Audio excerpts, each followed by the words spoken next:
నిన్న అర్ఫా ఖనుమ్ షెర్వానీ అంట, ఈమె పరేషాన్ ఏందో నాకు అర్థమవుతలేదు. ఆమె ట్వీట్ చూడే శ్రీధర్ అన్న నువ్వే. 293 ఎంపీలు, 72 మినిస్టర్లు, 0 ముస్లిమ్స్, 0.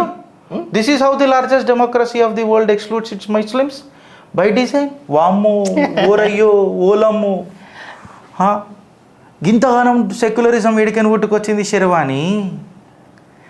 ఆప్కి పరేషానీ క్యా హై ముझे పతా హై, పతా హై. ఇప్పుడు నేను అడిగిన ప్రశ్నలకు జరా జవాబు చెప్పమాను శ్రీధర్ అన్న. ఇలా సుమారు 328 సీట్లు కాంగ్రెస్ ప్రభుత్వం టికెట్లు వంచింది. ఏది 2024లో. ఎన్ని? 328. ముస్లిం పాపులేషన్ ఎంత ఉందిరా దేశంలో? 15% వేసుకుందామా? ఇంకెక్కువనే ఉంది, నేను 15% వేసుకుంటున్నా. ఇంకా ఫిర్బీ మే తుమ్ లోగోంకు మైనారిటీ బతా రహా హూం. చలో 15% ఉన్నప్పుడు జితనా ఆబాదీ ఉతనా హిస్సా, జితనా ఆబాదీ ఉతనా హక్ అని ఒక పీకుడు మూకుడు మాట్లాడిండు పోకో పాయింట్లు వేసుకొని. ఎవరో నాకు తెలియదు, మళ్ళీ మీకు తెలిస్తే గా సిగ్గుదప్పినోడు పేరు కామెంట్లలో పెట్టుర్రి.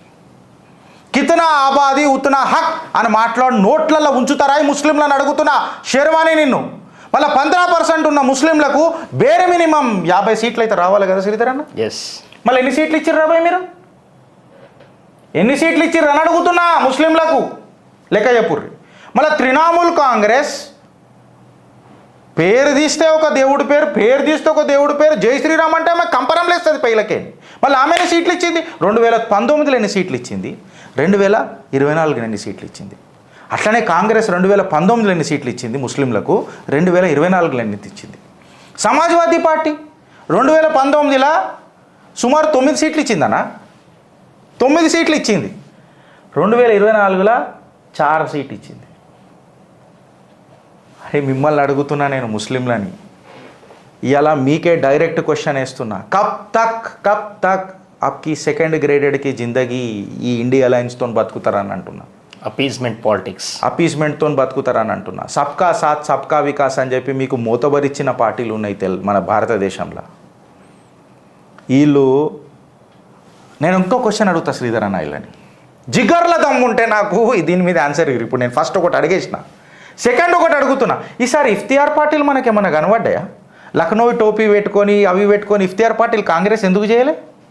సమాజ్వాదీ పార్టీ ఎందుకు చేయలే?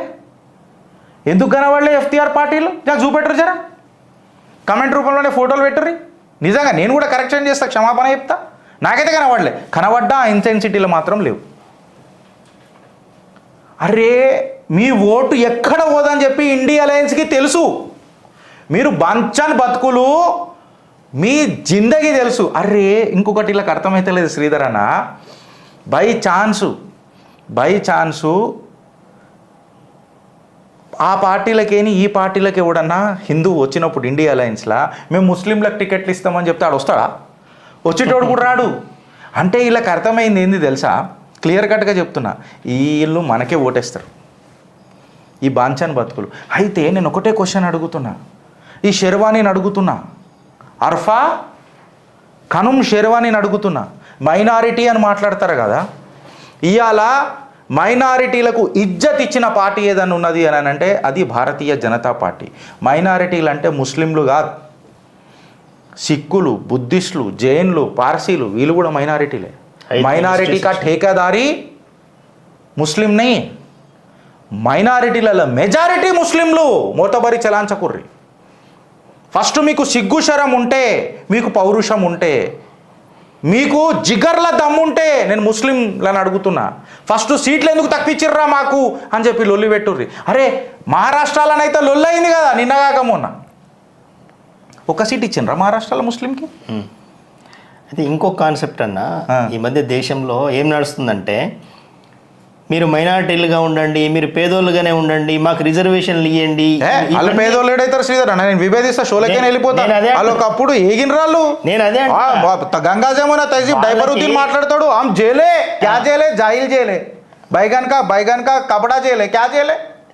నేను అడుగుతున్నా, ఎంతకాలం అయితే మీకు ఈ రిజర్వేషన్స్ ఇచ్చి వెనకబాటు అని వెనకనే ఉంచుతారు తప్ప ఈ కాన్సెప్ట్ తీసేయగలిగితే అందరూ పైకి వస్తారు. ఆ రోజు ఈ కాన్సెప్ట్ లో మేము అది చేసినాం అని అంటారు, మేము అది చేసినాం ఇది చేసినాం అంటారు. మళ్ళీ ఈరోజు పంచర్లు పాన్ షాప్లకే కదా అదే మా తాతలు నేతులు తాగిండ్రు. ఇక మీరు చాలా సున్నితంగా చెప్పారు, నేను సున్నితంగా చెప్పగా, ఎందుకంటే ఇలా రాజకీయాలన్నీ సున్నితంగా లేవే శ్రీధర్ అన్న. నేను ఇవాళ అడుగుతున్నా, నేను ఈ అర్ఫా హనుమ్ షెర్వానీని అడుగుతున్నా. మళ్ళీ గాజాల 40,000 మంది చచ్చిపోయారు, ఒక్కసారి నీ కన్నీళ్ళు రావు నీ నోట్లకేని, అది కండ్లకేని, నీ కళ్ళు నోరు ఒకటే కాబట్టి ఇట్లా వచ్చేసింది డైలాగ్. కన్నీళ్ళు ఒక్కసారి 40,000 మంది చచ్చిపోయారు, రావు. ఆ లైసాన్ రఫా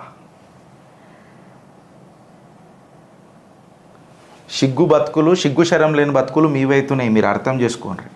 మీకు టికెట్లు ఇచ్చుడే దండగా అని చెప్పి ఇండియా అలయన్స్ డిసైడ్ చేసింది. మీ పేరు మీద రాజకీయాలు చేస్తుంది.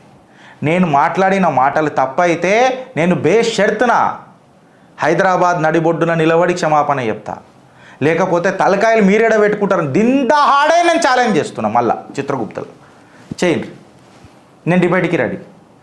కాంగ్రెస్ వాడు వస్తాడా, బీఆర్ఎస్ వాడు వస్తాడా, ఎంఐఎం వాడు వస్తాడా, వాళ్ళకు చెబుతున్న అలా మూతులు నాకుతున్న ఆ సెక్యులర్ వాదులు వస్తారా?